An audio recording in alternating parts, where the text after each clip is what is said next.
전략을 떠나서요. 사람이 기본이 돼야죠. 한덕수 네. 후보가 호남인 걸 숨겼던 분이잖아요. 이 양반이 어디 뭐 언론에 뭐 고향이 호남으로 나오면 전화해가지고 그거 빼주세요라고 했던 사람이에요. 아, 진짜요? 예. 당시 대통령 돌아가셨을 때 조문 한 번 안 왔던 사람이에요. 네. 근데 이제 봉화를 간다고요? 아, 어이가 없어도 아니 참. 근데 이재명 이재명 후보에 대한 편견과 선입견 그리고 보수의 마지막 일종의 발악. 이게 이제 기득권을 지켜야 된다라고 하는 기득권 카르텔. 음. 이런 양반들이 네. 대한민국은 자기네들이 움직여가는 거야. 그리고 네. 대한민국 질서가 바뀌는 건 용납할 수가 없어. 음. 진보의 이재명 용납 안 돼. 라고 하는 정말 건방진 생각들에서 비롯된 거라고 저는 생각을 하거든요. 아니, 대법에서 정치질 했다고 해서 그걸 따라가고 그럴 정도로 허술하거나 우리 민주당이 그렇게 낮지 않습니다. 네. 뭐 있을 수 없는 일이고요. 그 퍼포먼스는 다 할 만큼 해놓고 표결- 참 좀 씁쓸했습니다. 저는 한덕수의 모습, 최근에 1년의 모습을 보면서 야, 참 정말 갈 때까지 가는구나. 네, 이번 시간에는요 더불어민주당 윤건영 의원과 함께 역시 뭐 계속 좀 반복되긴 합니다만 어제 재판 관련된 이야기 그리고 한덕수 또 국민의힘 뭐 대선 이야기 민주당 대선 이야기까지 같이 좀 엮어서 여쭤보도록 하겠습니다. 어서 오십시오 의원님. 네, 구로울의 윤건영입니다. 네, 반갑습니다. 그리고 신혜원 기자도 오늘 함께하겠습니다. 예, 안녕하십니까? 네, 반갑습니다. 뭐 어제 재판 뭐 구체적인 얘기는 사실 이제 네. 저희가 많이 좀 나눈 것 같고요. 우리 의원님께서 보시는 어제 재판은 무엇이다라고 혹시 지금 상황을 판단하고 계십니까? 예를 들면 뭐 대법원의 뭐 사법 쿠데타 이렇게 이제 규정하시는 분들도 계신 것 같고요. 뭐 네. 정치 개입 정도로 생각하시는 분도 있고 아니면 뭐 이건 그냥 할 만한 뭐 판단이었다고 생각하시는 분도 계신 것 같고요. 잘못된 거죠. 이건 뭐 100% 잘못된 거고 개입한 거고. 정치에 예, 정치에 개입한 거고 정치의 풍덩물을 담근 거라고 생각합니다. 저는 어제 대법관이 쭉 읽은 걸 보면서 헌법재판소에서 판결과 이게 매칭이 되더라고요. 근데 헌법재판소 판결문은 되게 쉽게 이해가 됐거든요. 예. 네. 근데 대법 판결문 어제 건 이해가 잘 안 돼요. 중간중간에 보면. 내용도 그렇고. 그래서 뭔가 봤더니 이게 절차를 무시한 거잖아요. 사실 소부에서 논의하다가 안 되는 걸 전화부로 넘겨야 되는데 예. 저희들 대법원장이 임의로 넘겨버린 거니까 안 되는 걸 어거지로 맞추려고 하다 보니까 이게 잘 이해가 안 되고 굉장히 어려운 말을 쓰는 거고 그런 식으로 저는 네, 억지를 부리다 보니까 예. 어려운 말 나왔다는 예. 말씀이신 것 같은데 네. 그러면 저는 여전히 뭐 개입했다라고 이제 보신다면 굉장히 빠른 시간 안에 하여튼 뭐 했던 여러 이상한 정황들이 좀 있는 것 같긴 한데 네. 왜 개입했는가에 대해서는 저는 아직 이해가 좀 잘 안 되긴 하거든요. 대법원장이 왜 정치에 개입을 할까? 저는 선입견 그리고 편견 이재명 후보에 후보에 대한 대한 편견과 선입견 그리고 보수의 마지막 일종의 발악 그게 이제 기득권을 지켜야 된다라고 하는 기득권 카르텔 이런 걸로 저는 보여집니다. 이재명 후보에 대한 선입견과 편견은 뭐죠? 두 가지가 겹쳐져 있는데요. 예. 예를 들어서 보수 세력들의 집단적으로 야 보수가 넘겨줄 수 없어 이건 라고 하는 기득권 카르텔이 등장한 게 한 전체적인 측면인 거고 배경에는 기득권 네, 카르텔이 카르텔이고. 있고 개인적으로 이재명에게 보면- 조건 넘겨줄 수 없다? 네, 개인적으로 보면 네. 이재명에게는 넘겨줄 수 없어. 그리고 이재명은 뭔가 두려운 존재인 거죠. 보수 기득권이 볼 때는. 그 두려운 이유는 이재명 후보가 대통령이 되면 뭔가를 할 것 같아서 그렇죠. 저는 그렇게밖에 생각이 안 뭐 돼요. 할 거예요? 뭐 할 것 같다고? 청산해야죠. 청산이라는 거는 이 사법부의 좀 뭐 문제들? 기득권 세력에 보이지 않게 얽혀 있고 설켜 있는 이 모든 것들을 일거에 저는 해소할 거라 될 거에 대한 불안감 이런 게 아닌가 싶어요 개인적으로. 기득권이라고 하는 말은 상당히 좀 이제 좀 어렵잖아요. 왜냐면 어디부터 어디까지인지도 잘 모르겠고 누구를 정확하게 지칭한지도 모르겠는데 그 기득권을 일거에 해소할 수 있습니까? 그 누구든? 뭐 대법원을 해체할 수는 없는 노릇이잖아요. 그렇지는 않더라도 네. 제가 볼 때 우리 그 한 줌도 안 되는 내란 세력들이 음. 대한민국을 들었다 놨다 했지 않습니까? 예. 저는 보수 기득권 세력도 마찬가지라고 생각합니다. 대다수 국민들하고 전혀 상관이 없죠. 예. 근데 이런 양반들이 예. 대한민국은 자기네들이 움직여가는 거야. 그리고 네. 대한민국 질서가 바뀌는 건 용납할 수가 없어. 음. 진보의 이재명 용납 안 돼. 라고 하는 정말 건방진 생각들에서 비롯된 거라고 저는 생각을 하거든요. 이 판단의 근거에는 물론 그런 게 대법 판결문 어디에도 담겨져 있지는 않습니다. 네. 배우가 저는 그렇다라고 의심을 하는 거죠. 아, 그렇게 싫어하는 사람은 그럼 사법 카르텔이든 아니면 보수 기득권이든 이 사람들이 제일 그러니까 싫어하는 사람은 이재명 하나예요, 아니면 다른 사람도 싫어해요? 그거는 알 수 없는데요. 저는 상징적인 게 이재명 후보로 보여지는 겁니다. 지금의 상징으로는. 보수 기득권과 가장 대척점에 서 있다고 네. 생각하는 거고, 이 사람은 오면, 이 사람이 대통령이 되면 뭔가 하여튼 우리 기득권 카르텔이 깨질 것 같다는 그런 불안감이 작동을 그렇죠. 했다. 네. 대법관 12명 중에 10명이 10명이. 거기에 동의를 했다. 그러니까 조희대 대법관 혼자만의 의지로 이거를 전원합의체를 물론 주도했지만 저는 이런 결론. 주도했다라고 보고요. 예. 상식적으로 9일 동안에 예. 6만 그렇죠. 페이지의 자료를 제대로 예. 본다라는 게 불가능하잖아요. 그건 뭐 불가능하죠. 제가 모두에 말씀드린 것처럼 헌재는 몇 달 정도로 이제 고구마가 딱 목에 막힐 정도로 절차를 지켜가면서 했다라면 대법원 그게 아니잖아요. 속도전을 한 거잖아요. 예. 네. 굳이 그럴 이유가 뭐가 있겠습니까? 예. 그런데 그렇게 한 이유가 음. 배경은 네. 그자들이 이게 뭐 판결문에는 적지 않았지만 네. 유추해 볼 수 있는 거죠. 전 진짜 이 얘기를 하고 싶지 않은데 이제 어제의 판결로 인해서 그러니까 이제 어쨌든 그 결과가 내용이 뭐냐는 차치하고 이제 국민들이 사법부의 어떤 결론에 대한 신뢰를 하기가 좀 1심 다르고 2심 다르고 3심 다른데 이거를 우리가 어떻게 뭐 법원의 판단을 존중한다라고 하기에는 너무 재판부 따라 결론이 이렇게 달라지는데라는 약간씩 다른 것도 아니고 완전히 달라지니까. 생각을 할 수밖에 없게 되게 좀 안타깝거든요. 저는 그걸 예. 대법이 좀 바로 잡아 줄 줄 알았습니다. 근데 대법의 판결은 사법부의 민낯을 그대로 드러내는 거죠. 예. 자신의 정치적인 네. 생각 네. 또는 뭐 정략적인 사고에 따라서 이렇게 휙휙 가버리는 걸 보여준 거죠. 네. 그럼 뭐 9일 만에 정말 빨리 전 이 속도가 진짜 제일 이상한데 5월 1일이라는 날짜를 고른 이유도 있다고 혹시 생각하시나요? 의심을 합니다. 저는 합리적 예. 의심을 하는 게 예. 한덕수 총리 지금은 아니겠지만 예. 한덕수 씨가 사퇴하고 출마 선언을 하고 네. 그리고 대법의 확정 판결이 있고 이런 일련의 흐름들이 과연 몰랐을까 그들은 모르고 날짜를 잡았을까라는 생각이 있는 거거든요. 하필이면 그 네. 많은 날짜들 중에. 그래서 뭔가 의도가 있다는 말씀이신 것 같고, 근데 이제 만약에 좀 거꾸로 생각하면 예를 들어서 5월 1일이 아니고 5월 20한 5일쯤에 만약에 진짜 의도를 갖고 이재명 어떻게든 좀 떨어뜨리고 싶다라고 만약에 생각을 했으면 한참 방심하고 있을, 그래서 이제 대통령 선거 이제 거의 다 왔을 그 시점, 뭐 지금은 이제 뭔가 막 반격이나 뭐 입법도 막 하려고 하지만 그럴 생각도 못 하고 있을 뭐 한 5월 20일 5월 말쯤, 그러니까 대선 거의 다 와서 대법이 이 판결을 갑자기 땅 하고 내려요. 그래서 이 사람은 유죄가 확실하게 되는 거예요. 그러면 그게 더 치명적이지 않아요? 5월 1일에 하는 것보다? 저는 예. 우리 국민이 그렇게 어리숙하거나 흐트르지 않다고 생각해요. 예. 그런 정도의 판단에 대해 대법원이 만약에 정말 그런 식으로 했다라고 하면 더 준엄하고 더 명확한 경고와 심판을 받을 거라고 생각합니다. 대법원이 오히려 여건을 크게 더 받을 수도 있으니까. 네. 그냥 우리 국민들이 모르고 이게 넘어가지 않습니다. 이번 사법부의 민낯을 보고 네. 어떤 식으로든지 개혁하자라는 목소리가 나올 거고요. 예. 그럼 지금 당장 뭘 하자라는 것보다는 장기적으로는 과제일 건데 방금 말씀하신 것처럼 선거만 하루 이틀 앞두고 대법원이 판단 내린다? 네. 물론 민주당인 저희로서는 그런 경우의 수 하나하나를 다 제거해 나갈 겁니다. 네. 근데 만에 하나라도 네, 네.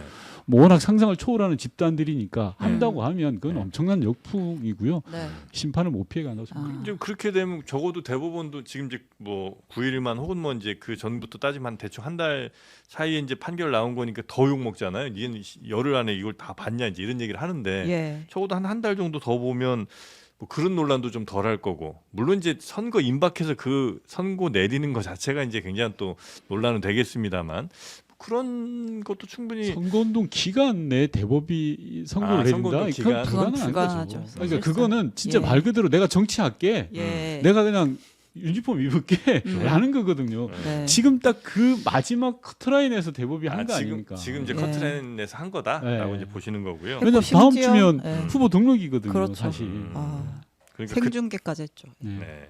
그러니까 그렇게 이제 대법원이 말씀하신 것처럼 생중계까지 했잖아요 이번에. 그래서 전 국민의 시선을 이렇게 막 사실 받은 거 아니겠습니까? 네. 물론 뭐 이슈 자체가 워낙 크니까 어쨌든 시선은 받았겠습니다만 그렇게 생중계로 이렇게 막 한 거 역시도 다 정치적 의도가 있는 거고, 아 그래서 대법원에 대한 혹은 뭐 이 보수 카르텔에 대한 강력한 조치 등이 필요하다라고 지금 이제 생각을 하시는 거고요. 그렇습니다. 뭐 음. 당내에서 여러 가지 조치들 어떤 방법이 있을까요?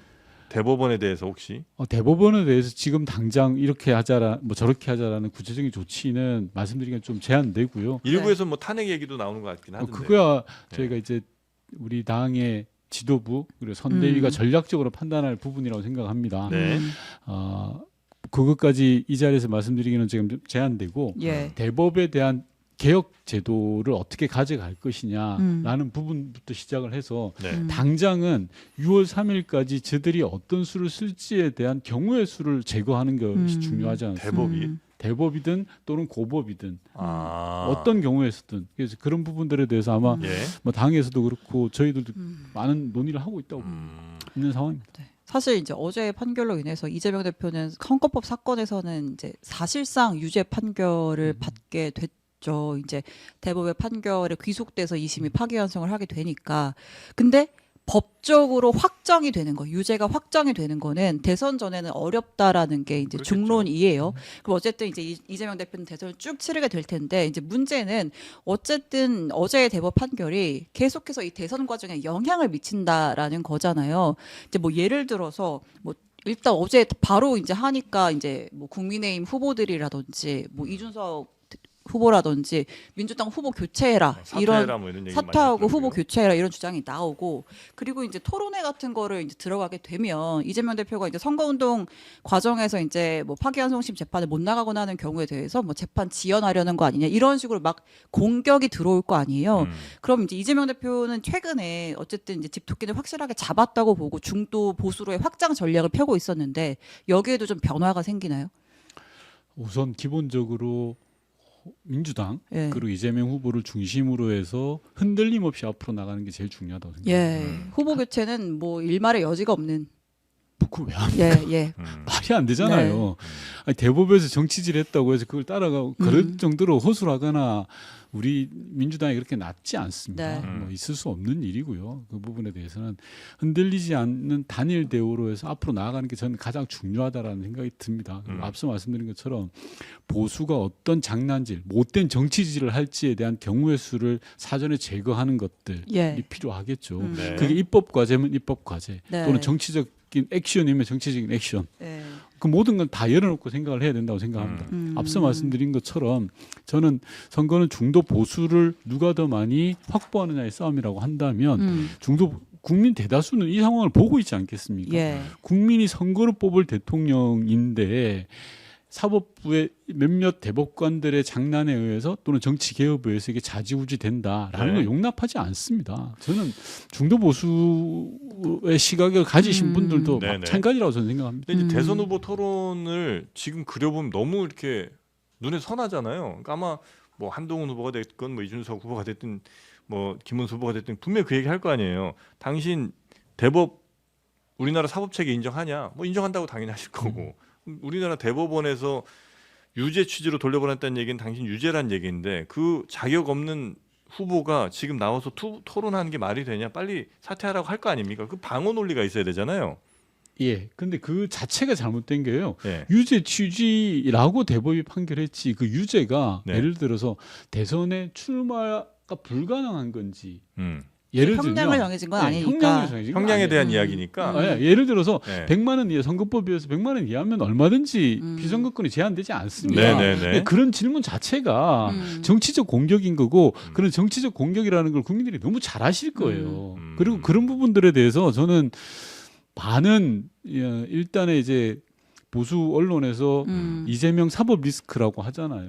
네. 이재명 후보 사법 리스크는 이미 수년 동안 허상처럼 씌워져 있던 거예요. 음. 그 부분을 우리 국민들이 모를까? 저는 모르지 않는다고 생각합니다. 저는 그러니까 이제 그거를 잘 어쨌든 설명해 주시고 설득력 있게 얘기를 해 주셔야 될 것 같긴 한데 아마 그러니까 상대 후보들은 마침 이제 요것이 매우 그들에겐 유리한 공격 포인트일 것 같긴 해요. 그래서 지금 하나 문제된 것만 해도 벌써 지금 대법원에서 뭐 형량 좋다, 뭐 100만 원 이하 나올 수도 있지만 그렇다고 해서 그게 죄가 없다는 게 아니고 분명히 이건 죄가 있는 건데 선거에 못 나올 정도의 죄는 아니라는 거고 나머지 2개, 3개, 4개 더 있는 그 재판에서도 다 이렇게 이제 유죄 나올 텐데 이런 대통령을 우리나라 사람들이 왜 대통령으로 모시고 살아야 되냐 이제 이런 아마 공격들을 분명히 할 거 아닙니까? 하겠죠. 예. 그런데 그런 공격들이 얼마나 허무맹랑한 공격인지 예, 너무나 잘 또 잘 방어를- 아시겠죠. 예. 예를 들어서 인디언 기우제 수사를 한 게 윤석열 검찰이잖아요. 네. 지난 4, 5년 동안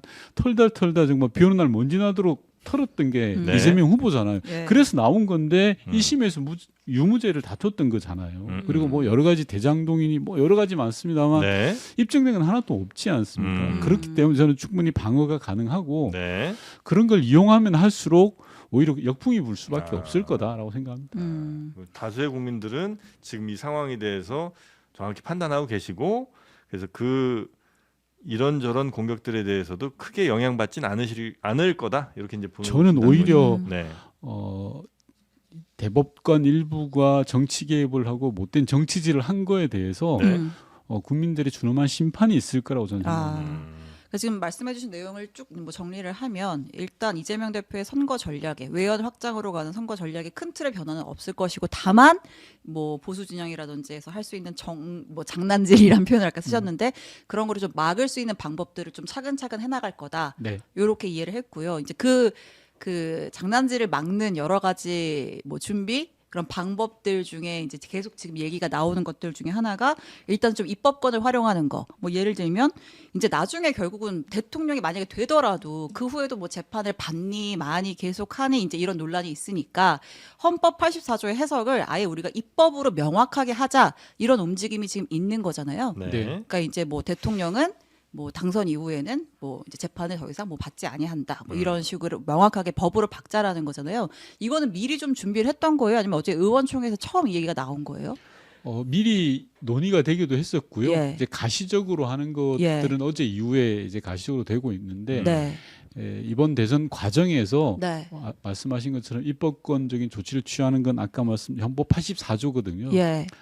대통령에 대한 불소추에 네. 관한 영역을 보다 명확하게 예. 하자라는 부분 그런 네. 부분들에 대해서는 준비를 하고 있습니다. 근데 이게 어쨌든 민주당의 입장은 이제 뭐 헌법학자들도 그렇고 이제 모두 재판이 중지가 된다라는 게 다수설이다 명확하다라는 입장이었다면 굳이 이렇게 입법을 하지 않고 나중에 뭐 재판이 진행되는 것 같아 보인다면 헌재에다가 판단을 구할 수도 있는 건데 왜냐면 이걸 또 가지고 또 반대쪽에서는 막 이거 이재명 맞춤형 법 아니냐 이런 식으로 또 공격의 빌미가 될 수가 있잖아요. 이제 그 부분은 전략적 판단이 필요한데 예. 앞서 말했던 것처럼 가장 중요한 건 상상 이상의 짓을 하는 세력들이잖아요. 아, 내란부터가 지금까지 보면 상상 이상의 짓을 현실로 만드는 묘한 능력을 갖고 있거든요. 네. 이 양반들이. 그렇기 때문에 그런 부분들에 대해서 장난을 못 치도록 하나하나 장치들을 마련해 가자라는 취지인 것 같고요. 예. 실제 그 실현시킬지에 관한 여부는 네. 선대위라든지 당 지도부가 고도의 전략적 판단을 통해서 결정할 일이라고 생각합니다. 그럼 이제 두 번째. 네. 뭐 후속 질문 하실 건가요? 아니요. 최상목 탄핵. 이거 진짜 좀 어제 약간 저희 모두가 뭐라고 지금 이렇게 했는데 민주당에서 준비는 이건 진짜 오래 했지만 여러 가지 정무적 판단, 전략적 판단을 해서 좀 보류하고 있었던 거잖아요. 근데 이제 어제 전격적으로 결정이 됐어요. 그 핵심적인 이유가 뭐였어요? 지도부에서는 좀 난상 토론이 있었습니다. 이 예. 부분에 대해서. 근데 지도부에서 판단은 어제 같은 상황에서 대법의 판결에 따라서 바둑에서 손 따라둔다라는 말 있잖아요. 그런 예. 식으로 따라두는 게 아니라 예. 잘못된 걸 정확하게 매듭을 짚고 가자. 예를 들어서 헌법재판관을 제대로 임명하지 않았던 것, 그리고 이번에 관세 전쟁, 미국과의 관세 전쟁에서 업무를 해태했던 것들에 대해서 명확하게 하고 넘어가는 것이 예. 필요하다라는 지도부의 판단이 있었고, 왜 어제예요 그게? 그 부분은 이제 한덕수 대행의 사표와 예. 출마와 맞물려 있는 것 같긴 해요. 큰 틀에서. 대법의 네, 네, 판단보다는 네, 큰 틀에서는. 한덕수 출마랑도 네, 네. 연관이 있다. 그래서 의원들이 갑론을박을 하다가 지도부의 판단을 믿고 따르자라고 예. 해서 뭐 만장일치 비슷하게 정리가 됐던 거죠. 마지막에. 네, 네, 아, 네. 이 지도부의 판단이라고 하는 거는 이제 후보의 판단도 개입이 된 거예요? 아니면은 뭐 박찬대 원내대표를 비롯한 원내와 최고위원회 판단이었던 것 같고요. 예. 그리고 어제 또 우리 지금 선대위 체계잖아요. 예. 선대위원장님들이 계시잖아요. 예. 그 선대위원장님들도 동의를 하신 걸로 사후적으로는 음. 동의를 하신 걸로 알고 있습니다. 네. 근데 이주 그러니까 현실적으로 보면 이제 당연히 이주호 부총리로 갈 거 아니에요. 네. 그 편이 차라리 최상목보단 낫다라는 현실적 판단도 같이 하신 건가요? 그러면? 그 부분은 모르겠습니다. 전략적 영역에서 보면 네. 가장 제가 볼 때 이거는 뭐 저의 유추인데 예. 제가 지도부에 속해 있지 네, 않아서 네, 네. 근데 한덕수 총리의 사퇴와 출마가 충격이잖아요, 사실. 내란을 일으킨 세력이 대행의 대행 체제로 만들면서 자기 혼자 살아보려고 출마한다라는 그런 네. 네. 정말 못 같은 이런 현실에서 좀 제대로 정의를 내리자라는 예. 차원에서 최상목 부총리에 대한 탄핵을 결행을 했는데 네. 더욱더 웃겼던 거 예. 임기를 1시간 남겨놓고 한덕수 총리가 그걸 결재를 한 거잖아요. 예. 네. 사표서까지 다 내놓고 대국민 퍼포먼스는 다 할 만큼 해놓고 표결 네. 들어가니까 이제 예. 1분 전에 사표 썼어요 예, 하는 예. 공지가 나왔죠. 예. 예. 참 좀 씁쓸했습니다. 저는 한덕수의 모습, 최근에 1년의 모습을 보면서 야, 참 정말 갈 때까지 가는구나 이런 생각 들었어요. 이건 뭐 국무회의를 좀 무력화하려는 것과는 전혀 무관한 선택이신 거죠? 국무회의를 무력화한 것은 누구냐고 하면 한덕수입니다.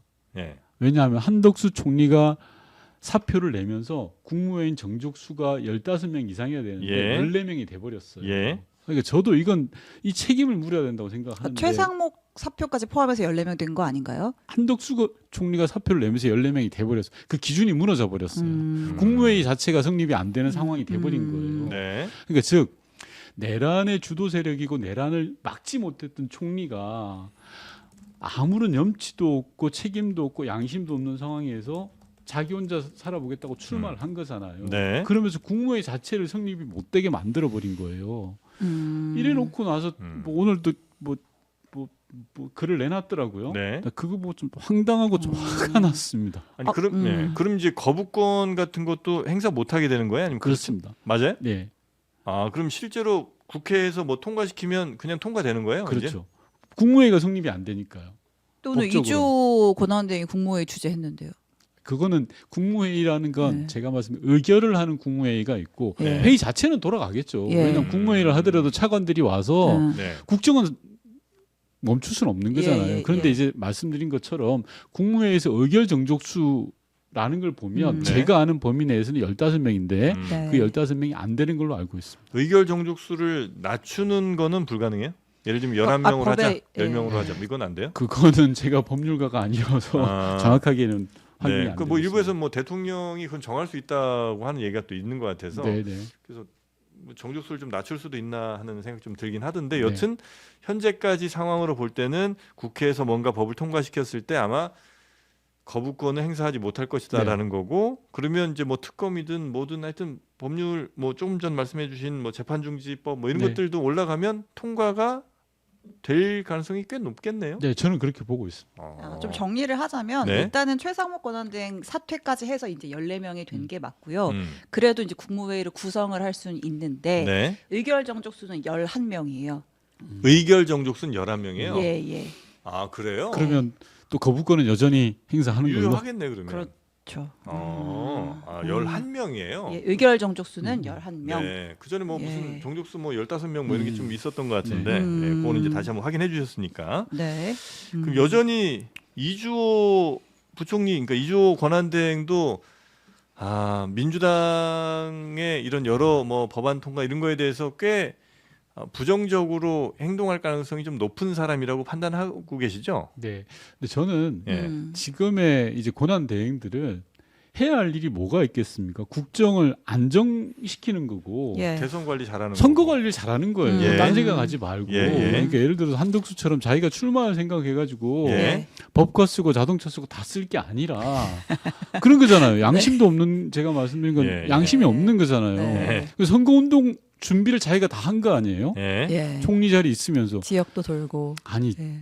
뭐 통반장 선거도 아닌데 그렇게 하면 안 되는 거 아닙니까? 음. 그런 것처럼 네. 이주호 대행이 해야 될 일은 저는 첫째도 둘째도 셋째도 안정적인 선거 관리에 있지 딴 거의 영역은 아닌 것 같고요. 뭐 하려고 하지 마라.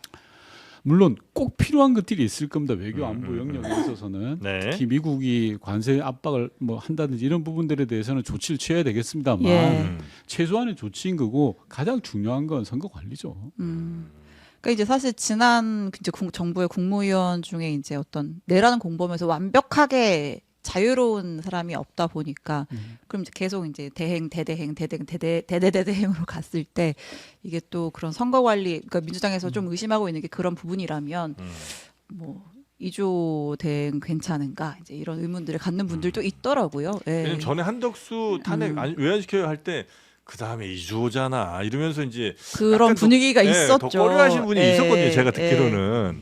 근데 지금 이제 현실하고 또 이주호 네. 대행이 됐으니까 그럼 이 상황은 또 어떻게 보고 계시나 했던 건데 여튼 지금 뭐 더 최악까지 갈 거는 아니라고 이제 보시는 것 같고 그냥 조용조용히 이주호 대행이 선거 관리 정도 무난하게 하기를 이제 기대하고 계시는 거고 만약에 또 잘못한다거나 이러면 또 조치를 취해야죠. 조치를 취해야 된다.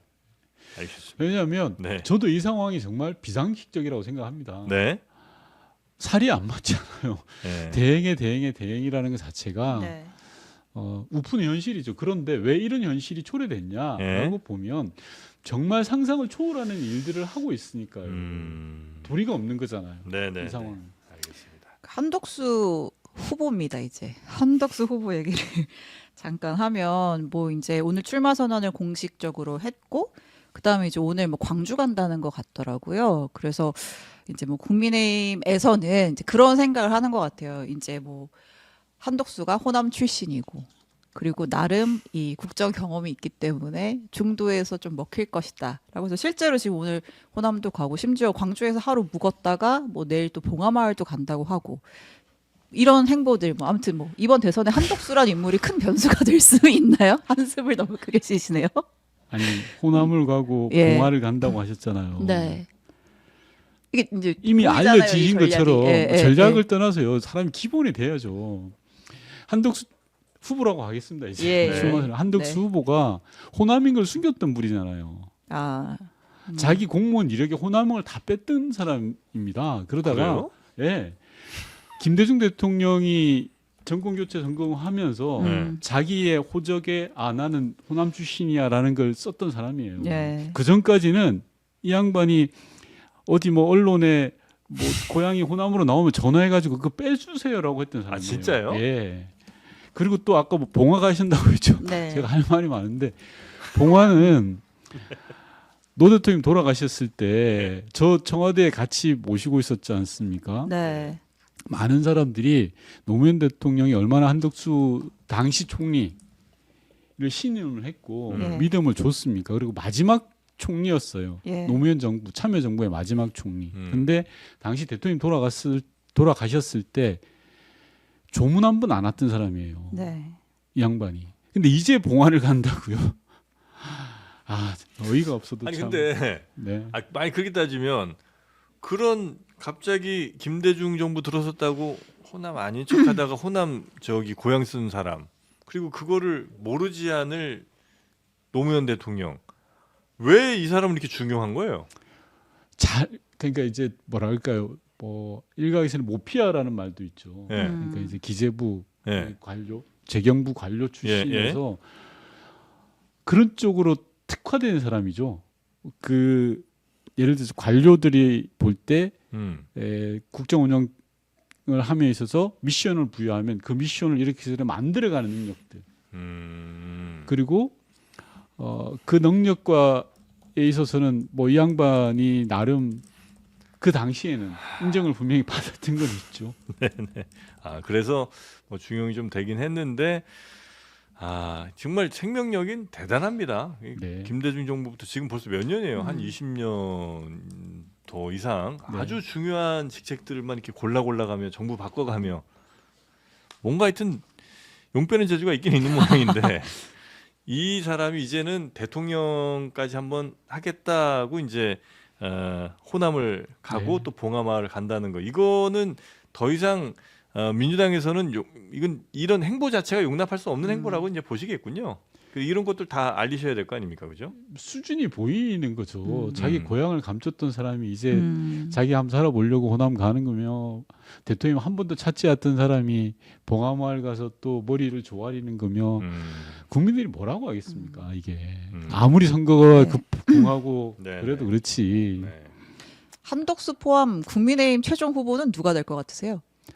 일단 의문의 일패는 한동훈인 것 같고요. 예. 갑자기 한덕수 후보가 나서면서 판정리가 되는 거잖아요. 단일화와 관련해서 예를 들어 저는 뭐 제가 그 동네 분들 마음은 잘 모르겠습니다만 네. 단일화에 용이한 사람을 선택하지 않을까 싶거든요. 음. 오히려 그쪽 지지층이라고 예. 한다면 김문수 후보가 덕을 좀 볼 것 같다라는 생각이 들고 네. 제 개인적으로는 네. 결국 김문수냐 한동훈이냐라고 하면 저는 네. 오히려 김문수 후보가 될 것 같다는 생각이 듭니다. 아, 그래요? 순전히 뇌피셜입니다. 김문수 후보 가능성이 좀 높다. 예. 그리고 김문수 후보가 혹시 되는 게 이번 대선에 있어서 그래도 대선 같은 대선이 되는 거예요? 아니면 사실 그러려면 한동훈 후보 정도 올라오는 게 맞습니까? 아니 대선 같은 대선이라면 그 자들 중에 아무도 없죠. 그 아무도 질문도 없어요? 안 되는 거죠. 예. 그럼 누가 나오든 어차피 네. 안 되는데 음. 여튼 그래도 누가 될 것 같은지를 따져보자면 네. 김문수가 될 것 같다. 예, 왜냐하면 정당적 기반이라는 거에 그렇게 쉽지 않거든요. 그리고 한덕수 후보가 지지율이 강한 게 아니잖아요, 지금. 네, 그러니까 네. 윤석열 그 잔당에 올라타 있는 형국이잖아요. 그러니까 뭐 지역적 기반이 있는 것도 네, 아니고 네, 네. 뭐 잠깐 반짝하는 경우들이 종종 있죠. 네. 이렇게 외부에서 나온 사람들이. 모든 대선 때 그런 후보들이 다 있었습니다. 그쵸. 멀리는 96년도에 뭐 박찬종 후보부터 시작해서 네. 가까이는 2017년에 반기문 후보까지 해서 네. 모든 후보들이 근데 후보만 다 날라갔어요. 유일하게 근데 대통령까지 한 사람이 윤석열 아니에요. 그분은 정당을 올라탔던 거죠. 정확하게. 정당으로 네, 올라탔으니까. 정확하게. 아. 박찬종 당시 의원님도 정당은 있긴 했습니다만 좀 음. 제3지대였단 말입니다. 네, 네, 네. 양대 정당에 올라탔던 음. 사람이었던 거죠. 윤석열 네. 씨는. 네. 주제 좀 바꿔서 네. 이제 검찰이 윤석열 전 대통령을 직권남용 혐의로 이제 기소를 했어요. 네. 추가로 기소한 거죠? 예. 추가. 네. 근데 불구속 기소했습니다. 네, 요 네. 얘기 좀 이따 해보고 아무튼 근데 이제 재판부까지 배당이 됐는데 형사합의 25부 지귀현 판사님의 네? 재판부로 배당이 됐어요. 아 그래요? 네, 일단은 어쨌든 이게 내란죄랑 직권남용죄가 네. 혐의 그 디테일한 내용이 비슷한 거잖아요. 아. 이제 그러니까 이제 병합까지 고려를 해서 이제 25부에다가 배당을 한 건데 이제 워낙 이제 재판 초기에 막 여러 가지 특혜 의혹도 있고 이제 구속 논란이 풀어준 많은데. 결정도 있고 해가지고 좀 논란이 있어서 네. 재판 진행이 좀 잘 될 거라고 보시는지. 잘 안 되겠죠. 뭘 뻔한 질문을 하세요. 아 근데 질문하는 사람이 있는데 그렇게 네. 면박을 주세요. 아니 너무 뻔한 그 희대의 판결을 내린 판사 아닙니까? 아. 뭐 제가 판사에 대해서 뭐라고 할 수는 없지만 네, 뭐 온 국민이 다 아는 건데요. 네 아무튼 계속 아, 이어가시죠. 이 판결에 대해서 별로 이렇게 큰 기대 안 하시고 특검으로 가시겠군요. 네, 그 가야 된다고 생각하고요. 우선 음, 우리 말씀하셨던 것처럼 네. 검찰이 정말 저는 나쁜 음. 짓을 했다고 하는데 자 같은 범죄로는 재구속이 안 된다라는 예. 명분을 내세웠잖아요. 예. 그러면서 하는 말이 주요한 증거가 발견되면 구속할 수 있었는데 주요 증거를 발견하지 못했다. 가로 네. 안에 넣어놨지 않습니까? 예. 네. 수사를 안 한 거지 뭐 발견 안 한 게 아. 아니잖아요. 검찰들이 뭘 했죠? 윤석열 씨를 대면 조사를 한번 했습니까? 뭐 관련해서 액션을 단 하나도 한 게 없어요. 풀어주고 난 다음에 항고를 포기하고 난 다음에 네. 윤석열 정치검찰이 윤석열과 관련해서 단 1도 한 게 없어요. 그래놓고 직권남용에 대해서 추가로 했다라는 것만 있는 거예요. 네. 그런데다 또 재판부는 말씀하신 그 재판부로 배당이 된 거고. 네. 그래서 저는 제가 방송 나올 때마다 이야기합니다만 네. 이건 특검으로 가서 할 수밖에 없다는 생각입니다. 특검 가야 되고 요거는 네. 그래도 검찰이 뭐 아크로비스트 압수수색도 했잖아요. 그걸 그것도 헐리우드 액션이라고 합니다. 헐리우드 아. 액션. 네, 헐리우드 액션. 김건희 씨의 휴대전 3대를 압수를 했는데 다 공폰인데 그걸 2대는 코바나 콘텐츠 사무실에서 전시해 놓은 전시용 폰이었고 전시용 한 대는 그 아크로비스타로 돌아가서 새로 개통한 그 최신폰이라면서요? 네, 완전 브랜뉴. 아니 그 남부지검장이 윤석열 사단의 핵심이잖아요. 예. 저는 윤석열 사단이 아직도 건재하고 존재한다고 생각합니다. 검찰 내에서 마지막까지 끝까지 준동하는 사람들이라고 생각합니다. 이창수 중앙지검장을 포함해서 윤석열 사단들은 절대 윤석열에 대해서 제대로 된 수사 의지를 가지고 한 게 아니고 국민들이 다이아 목걸이에 대한 국민적 비난이 급등하니 예. 뭔가라도 하는 척이라도 해라. 신용 헐리우드 액션 한 거고요. 네. 실속 아무것도 없을 거라고 저는 생각합니다. 예. 그리고 이제 기소한 혐의도 청탁금지법 기소 그러니까 이제 저기죠. 이제 압색 영장에 나왔던 압색 거. 영장에 예. 이제 건진을 이제 하는 거고 이제 김건희 씨는 일단은 참고인인데 맞습니다. 어쨌든 네. 혐의가 청탁금지법이잖아요. 근데 사실 그 이제 저희가 여태까지 이미 다 보도가 나왔잖아요. 캄보디아 사업이라든지 그다음에 뭐 윤석열 전 대통령과의 통일교 그 2인자의 독대라든지 이 정도면은 어느 정도 직무 관련성이나 대가성을 의심할 수가 있는데 그러면 뇌물죄로 좀 들여다봐야 하는 거 아니냐. 왜냐하면 청탁금지법은 나중에 판결이 나와봤자 끼케야 과태료랑 벌금이잖아요. 맞습니다. 근데 그럼 이제 혐의 적용 단계에서부터 뭔가 좀 검찰이 좀 봐주고 있다 이렇게 봐야 될까요? 앞서 말씀드린 거예요. 예. 이게 헐리우드 액션이라니까요. 이거 뭔가를 하려고 하는 게 아니죠. 그리고 이렇게 시선을 돌리는 거라고 생각합니다. 네. 다이아 목걸이에서부터 시선을 돌려놔야 되니까 이 수법은 윤석열 정치검찰이 늘상 쓰던 수법이잖아요. 네. 뭔가를 막 하는 것처럼 하고 결국 자기 편만 봐주는. 음. 저는 좀 한 가지 화가 났던 게 김건희 씨 변호인이 예. 참고인인데 왜 압수수색을 하냐. 음. 사리에 맞지 않다라고 이야기를 해요. 예.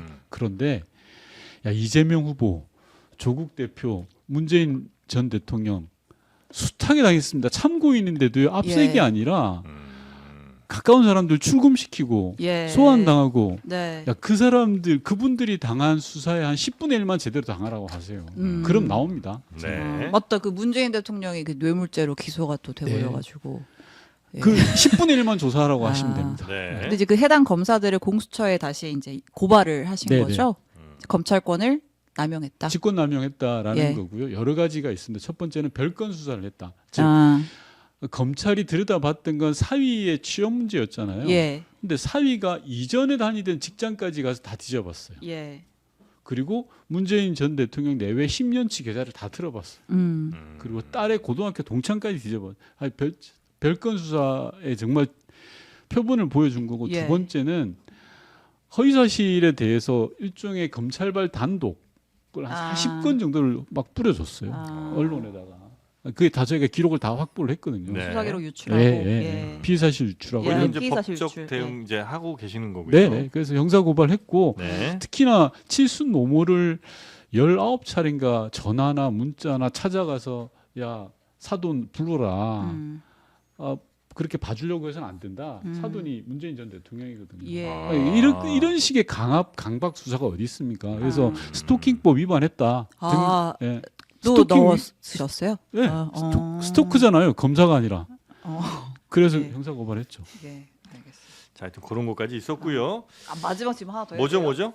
아니 그 명태균 씨가 검찰 조사 받고 윤상현 의원이랑 김성훈 전 경호처장이랑 술을 마셨다는 거 아니겠습니까? 김성훈 차장은 아니라고 네, 그러죠. 부인을 하고 있는데 혹시 관련해서 또 워낙 또 이 제보가 모이는 저수지예요? 윤건영 의원실이기 때문에 제보 혹시 뭐 저수지. 관련된 내용 들으신 거 있으세요? 일단 명태균, 윤상현 만난 거는 이제 확실한 거고. 예. 그다음에 윤상현, 김성훈도 만난 걸로 강력히 추정되는 거죠. 아니 그 김성훈이 윤상현만 만났다 윤상현 이렇게 만났다. 얘기를 요거까지 했죠. 그럼 인정이고. 예. 대신 명태균, 윤상현, 김성훈이 한 자리에 있었는지는 이제 그거는 모르겠으나 일단 그 시점에 윤상현이 명태균과 윤상현이 김성훈과 술자리 가진 건 맞다. 네.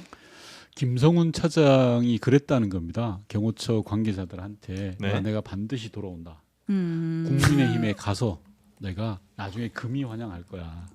김성훈 경호처장이 네.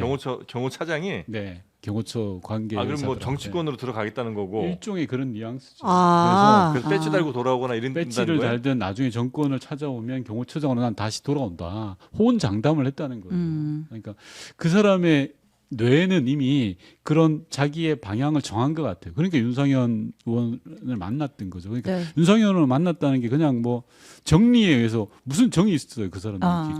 그 이제 그런 계획하에서 움직이고 있다라고 보시면 될 것 같아요. 혹자는 그런 해석도 하더라고요. 그러니까 김성우는 윤의 대리인으로 나온 것이고 이 명태균이 무슨 소리를 하고 다닐지 모르니까 이제 만나가지고 맞습니다. 검찰 조사에서 무슨 얘기했니? 뭐 이러면서 조금 뭐 일종의 입맞추기를 위해서 만난 거 아마 아니냐? 김성훈 정확하게 보시는 건데 김성훈 차장은 주로 아크로비스타에 있을 겁니다, 이제 앞으로. 네, 그 명태균이 마침 그 검찰 조사 마치고 나온 그날 그날 이제 만난 거잖아요. 네. 저녁에. 그래서 검찰이 뭘 물어봤는지 이런 것도 갔을 수도 있고 그래서 아니 그렇게 명태균이 현재 보석 상태인데 막 그렇게 저 관련 있을 수 있는 사람들과 술 마시면서 다녀도 되나 궁금하긴 하던데 이분은 그냥 막 다니시더라고요. 네. 다니면 안 되죠. 예. 알겠습니다. 사건 관계인가 이렇게 사실 뭐 네. 계속 만나면 이제 재구속 사유가 되기도 그럼요. 하는데. 예. 네. 하여튼 검찰이 전체적으로 볼 때는 검찰이 이 윤석열 관련해서는 수사 의지도 별로 없고 그냥 모양만 내면서 그냥 비난의 화살 좀 피하는 그런 정도의 수준, 헐리우드 액션 정도 하면서 압수수색 같은 것도 그냥 편하게만 하는 거다. 이 정도로 지금 파악하고 계신다는 거죠? 네, 그렇습니다. 네. 그러면 갈 길은 하여튼 명태균이든 김건희 관련된 수사든 뭐 윤석열 내란 관련된 다 특검으로 저는 가야 된다고 생각합니다. 다 가야 된다. 새 정부가 만약에 출범하게 되면 상당히 초반부터 특검할 게 많다. 크게는 내란 특검 그리고 나머지는 김건희와 예. 명태균 관련된 특검 예. 두 가지 축으로 나뉘면 되겠죠. 그렇죠. 그렇게 예. 축은 크게 두 가지고요. 네. 알겠습니다. 자, 윤건영 더불어민주당 의원과 함께 오늘은 이 정도로 말씀 정리하고요. 다음 기회에 또 뵙도록 하겠습니다. 고맙습니다. 네. 네, 감사합니다.